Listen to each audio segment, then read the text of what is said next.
Hey everyone, I'm David Burns and this is Faith in Football. Please pray with me. Dear Lord, thank you so much, God, just for who you are. Thank you for all that you're doing, Lord, and just we pray right now as the combine's going on, God, that you can be with these young guys who are chasing their dreams, Lord, that you can just be evident in their lives and be with them as they go through this process. In Jesus' name I pray. Amen. So, the season's over. It's in the off season. Right now it's the combine. I didn't really get a chance to watch the combine. I just saw highlights. Some of the quarterbacks are doing really good. Jordan Love, Justin Herbert, Jalen Hurts, all doing really good. Hurts even showed he could throw better than I expected. And, as cool as that was, didn't really catch my attention. We don't need a quarterback as the Eagles, so maybe that's why. Tight ends, they're getting more and more athletic every year, even though a couple years ago was actually the really ridiculously athletic year. But I gotta tell you, Eagles need receivers, and this year is like the best wide receiver class I've ever seen, hands down, not even close. It is crazy ridiculous. I was talking to George, who he's been on the show. He's one of our favorites here. And seriously, there's 10 or 15 guys that within the past 5 years, if they were in other classes, that would be first round picks. So I'm going to go with my top 15 wide receiver prospects. The fact that I can go to 15 without really doing much research at all is ridiculous. So join with me. I'll give you their name, my little thought on them, and a comp. I probably won't say their school on all of them. I didn't write their schools down, but I will on some of them, I guess.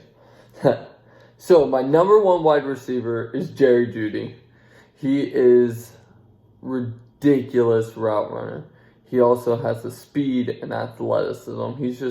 He's the most well-rounded guy. Like, if there's a guy, he does not have the highest ceiling, in my opinion, but if there's a guy that's a sure thing, it's Jerry Jeudy. For his comparison, he's also from Alabama. His comp, I have Chris Godwin. Coming out of college, he is much more polished than Chris Godwin was, but I could really see him kind of having the same production that Chris Godwin has. They have very similar size, very similar speed. I think Jeudy has more ceiling than Chris Godwin, because I think Jerry Jeudy is a number one receiver, easy, but I could really see them being very similar type receivers in the NFL. My number two guy is CeeDee Lamb. He has a lot more questions than a lot of the other guys really in the top 10. He really does. He never had to play great corners. He just has some things that you're not 100% sure on, but his potential is ridiculous. He has like a unicorn-like potential. That's where I get his comparison from. It's from a guy who didn't live up to his potential. It's from a guy I think CeeDee Lamb will be much better than. I gave him the comparison of Martavis Bryant. Martavis Bryant's nowhere near as good as CeeDee Lamb, but Martavis Bryant had the freak athleticism. He made the freak catches. He's just a baller. They're both very lengthy guys, and I think that if Martavis Bryant would have lived up to his potential, he'd still be a top 10 receiver right now. And I think CeeDee Lamb will have a chance to have that type of production. For number 3, I have Henry Ruggs III. He's from Bama too. His speed, we all knew. He had the fastest 40. We all knew. No one was questioning who the fastest guy was. But we also know his playmaking, but this guy's 5'11", which isn't that short. It's not tall, but it's not that short. Sorry, I'm looking at my notes on my laptop. He also jumped a 42-inch vertical. So if you can outrun everybody and then get a step to get a more clean jump and you can jump that high, this guy's going to win jump balls in the NFL. Like, that's crazy. You don't think of that on these types of guys. So for my comparison, a lot of people compared him to Tyreek Hill because of his athleticism. I'm going to go Odell Beckham Jr. I think OBJ is a more all-around receiver than Tyreek Hill. I'll get people hating on me for that, but most people who actually know football would agree with that. But I think he's more like he's going to get jump balls. He's going to be a more all-around receiver than just a weapon that's put all over the place like Tyreek Hill. My number 4 guy, this guy's jumped up so much on my list. He wasn't even a first-round pick in my mock draft. He may have been the first-round pick in my most recent one, but he ran such a good 40. And, like, I go back and watch him, I'm like, how come this guy produced? Like, how come he's not this high? I'm putting Justin Jefferson from LSU. I think a good comparison for him is DJ Moore. They've shown a lot of the same athletic ability. They have similar size. They both can run routes, but they both really rely on their athleticism a lot, which is a weakness. But it's a strength that they have that athleticism. So, yeah, we have Justin Jefferson at number 4. My number 5 is a guy that's going down because of injuries and such things. And I got to tell you, though, he's still number 5 for me. His name's Laviska Shenault Jr. He has the health questions, but he is strong, and he wants the ball in his hands, and I just really like the guy. He's good with the ball in his hands after the catch, and that's why I give him this comparison. Ignore the height difference. There's like a 3-inch height difference, but I give him Brandon Marshall. I don't know if you guys remember, but Brandon Marshall was not a burner, but once the ball was in his hands, it was so hard to get him to the ground because he's so big. So I think that Laviska Shenault can have very similar results as Brandon Marshall in the NFL. So then we go to number 6, and we have T. Higgins. So T. Higgins, he can make the big plays downfield, but he really is just a big wideout as well. He has freak-like potential, much like CeeDee Lamb. CeeDee Lamb, I feel like, is a little bit more polished all around. But, yeah, so my comparison for T. Higgins, who's from Clemson, is another guy from Clemson, and that's Mike Williams. They have similar size, and they both make plays downfield. Mike Williams, I feel like, is more of a quote-unquote big receiver, and T. Higgins is, even though he's big, more as a big playmaking receiver. But I really see them as pretty similar receivers. Higgins is faster. Williams is bulkier. I think they'll play a very similar role in the NFL. Number 7, this guy I hold pretty high. His 40 was not crazy in the combine, but Brandon Ayuk. So Brandon Ayuk, I think he's from Arizona. He's nothing short of a playmaker. He's a guy, like, you could literally compare him to like an Antonio Brown. He's that kind of playmaker. But I compared him to a different playmaker because his route running will shock you. It's not as polished as like a Jerry Jeudy, but it's different. Like, it's keeps you more on your heels, I think, and he disappears from his corners even more so. And I think his comparison, I've seen Robert Woods, but I'm going Cooper Kupp, Robert Woods' teammate. Cooper Kupp didn't shine at the 40-yard dash or whatever, but you just see him running wide open sometimes. And I think that that Brandon Ayuk could do the same thing. I think there's going to be times where he'll be running a little post, do some type of little move right here, and you'll just see his corner go here, and he's just running wide open here. Like, he has freak type route running. Number 8, I have KJ Hamler. I'm a Philadelphia fan. He is from Penn State. There's a little bit of that. He's really small, 5'9", has no meat on his bones, tiny, 174 pounds. I saw a comparison to Tavon Austin. He is that, like, he's super fast. But I think Tavon Austin has underperformed. I don't think this guy will. I think he's going to be more like a Deshaun Jackson. He's going to be a guy that you just see Marquise Brown to just see 5 yards, 10 yards past everybody, and nobody knows where he even went. Like, I think that's the kind of guy he's going to be.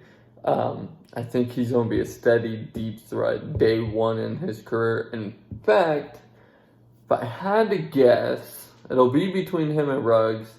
But Ruggs, I think, will do more all-around stuff in the NFL. I think in Bama, people take him as just a deep route guy because Jerry Jeudy was destroying the middle. I think Ruggs can do it all. I think Hamler will be the number one deep threat, like just long, catches the ball 50 yards down the field player in this draft. Followed by this next guy. The next guy I'm going to go with, number 9, Jalen Reagor. So when I actually originally put this list together, I forgot about my next 2 people. I'm like, whoa, these guys are great. So I had to find where to put them. But Jalen Reagor, he was slower than I thought he would be at the combine. But he showed his athleticism through his vert. He put on weight that probably slowed him down. My comp for him is not like I feel like this is disrespecting this player now. I don't mean to, because this player is a great player. But he has a higher ceiling than this guy. But his comp, I put Kenny Stills. Kenny Stills dropped some and stuff too. I don't think Reagor is going to struggle with that. But I can see them both being very, very much deep threat guys. And Reagor, I think, is going to be a number 2 or a number 3 to start his career right away, unless he goes onto a wide receiver rich team. George is messaging me now. I asked him, he's my guru for this stuff. I asked him about a guy, an Ohio State guy that I really like, who wasn't at the combine and I didn't see anywhere, so I'm going to add him as my number 16 because I don't know if he's even going to be in the draft this year. So, number 10, I have Tyler Johnson from Minnesota.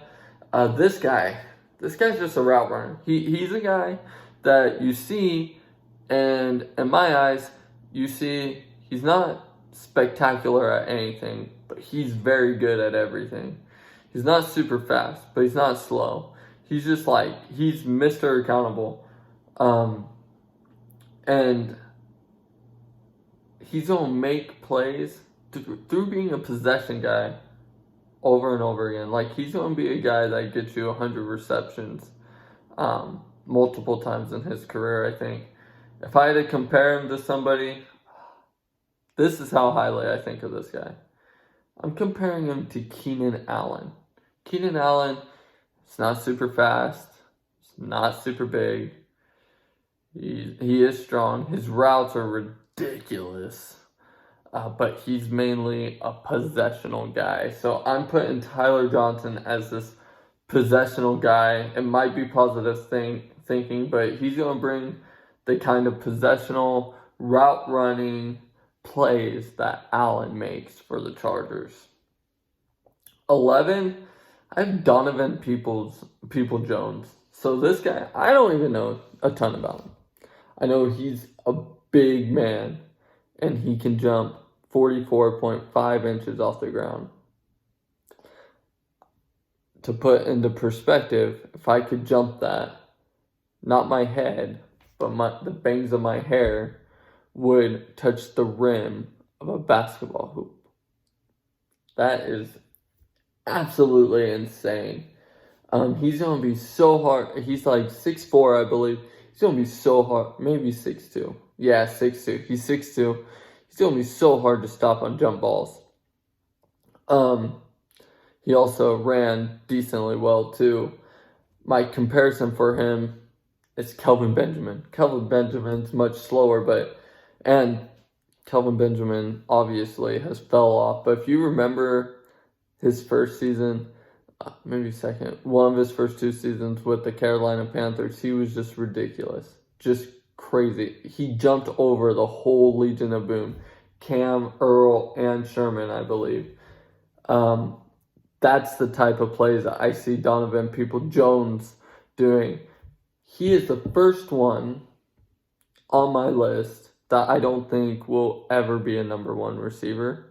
But I think he could be a number 2 receiver in his career. Will find himself more in a rotational role. Most of these guys, 11 down, most of these guys will be more of a rotational role. But that doesn't mean they won't do great things. Number 12, I have Chase Claypool.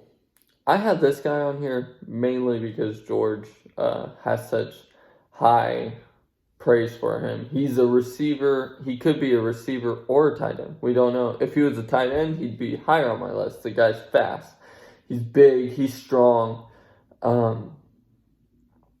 He's going to have the ball thrown his way. In fact, of the rest of the guys I have, I think he is the most safe pick to put on your team after I went and looked through it. My comparison for him is Devin Funchess. They had a bunch of the same questions coming into the draft. I think Claypool is much faster than Funchess. Funchess ran like a 4.7 40. But they're both possessional guys. And I think once we know what Claypool gets, just like once we knew what Funchess did, you get what you get with them. Nothing more and nothing less. You just steady. That's who they are. That's what you get, which is not a bad thing to have as a wide receiver 3. So then I go to, see, these next 3 guys, I just said everyone's rotational players. As these guys hit their potential, they could be top 2 receivers on a team. Antonio Golden Gandy. He's from Liberty. This guy is big and strong. He's like really strong. I think he benched either 22 or 27. I'm trying to think. Someone benched 27. I forget if it's him. For his comparison, I put Jermaine Kearse. He's going to make you love him with some of his plays. Jermaine Kearse has been a number 1 receiver, and he's been a number 3 receiver. I think Kearse is more of a number 3 guy. This guy's going to make you love him with some of his plays, but he's going to kill you with other plays he leaves on the field because of drops. He doesn't like catching in the middle of the field, which is a shame for how big and strong he is. But if he can get into that, and if he could drop the drops, guy's going to be really good. Next, I have Michael Pittman from USC. I'm on a big run of big men, and the last guy is going to be a big man too, but different type of big man. This guy is going to be a safety net for his team. The guy I compared him to has been number 1 receiver for 2 teams. One was my team. I don't necessarily care for him a ton, but that's beside the point. Alshon Jeffrey. I think overall athleticism hurts both guys. But their size and sure-handedness sure helps them with getting first downs. I could see this guy being on a team with a bunch of fast guys who just need a big guy to get you the first down, sometimes get you a 4-yard reception. I like Michael Pittman a lot. My 15th and my last, outside of the honorary pick, because I don't know if he's going to be in the draft. I will once I check George's snap. But my 15th pick is Denzel Mims. This guy, 6'3", ran a 4.38 40. He probably should be higher on my list, but I don't know him a lot. And I put that in my notes. This man could climb the ranks quickly with his size and speed. But he doesn't really show a lot of aggressiveness and strength at the point of attack on a ball. I compare him to Ted Ginn Jr. I think it's a weird comparison, but I don't think it's a bad one. I think they're both going to be deep threat receivers. And this guy, he's probably not going to go beat a lot of people for a jump ball, but he's going to run by people and get wide open. And there's sometimes where someone will look like he's covering them, but he's actually really wide open because that person has to keep running, so they can't jump to keep up with him. And this guy's 6'3", and most of the corners that will be able to keep up with him will be like 5'10". So, huge mismatch. The other thing I like about the Ted Ginn comparison is I think this guy would fit really well into New Orleans. So my last guy is Olave from Ohio State. He was a really good receiver for us, deep threat guy. I could see him being like a Terry McLaurin. He wasn't at the combine. I was looking at him up for where he's ranked. He wasn't ranked at least in the top 20 receivers. But I'm an Ohio State fan, so this is kind of fanballing, but I really think, like, I would love for the Eagles to draft him in the 3rd round or in the 4th round. Like, I think he's a really good player. He was the leader on Ohio State. You would see when we needed a play, we went to him, and this is the we were ranked number 2, but I think at the end we found out we were either number 3 or number 14. We're top 14 in the country, that's for sure. And this was the number 1 guy for a quarterback that was in the Heisman running. So, yeah, those are my top 15 receivers with 1 honorary pick. And, yeah, there's guys that could be in this top 15. Just because I didn't put them in there. There's the guy from UCF. There's guys that could be in there. Just because I didn't put them in there doesn't mean I don't think they're talented. All of these guys I think are top 3 round receivers. Seriously, all of them. Some of them will go in the 5th round. That's how deep this class is. But yeah, so thank you guys for joining me. Please like, subscribe, comment. Tell me who you guys think is the best receiver. I know if Jacob Perry was here, he'd be saying CeeDee Lamb, number 1, CeeDee Lamb. Just as far as he has a lower floor, like, to me, it's kind of like Amari Cooper, Kevin White comparisons right there. But, except CeeDee Lamb, I think, has more proof than Kevin White. But, still, really good. Super excited. I'm glad the Eagles need receivers because this year is a good year to get receivers. The fact that we could draft 3 receivers back to back to back and all be receivers that are good enough to make a team and even play and do big plays in the NFL is crazy. So thank you guys again for joining me. Have a good day. Bye.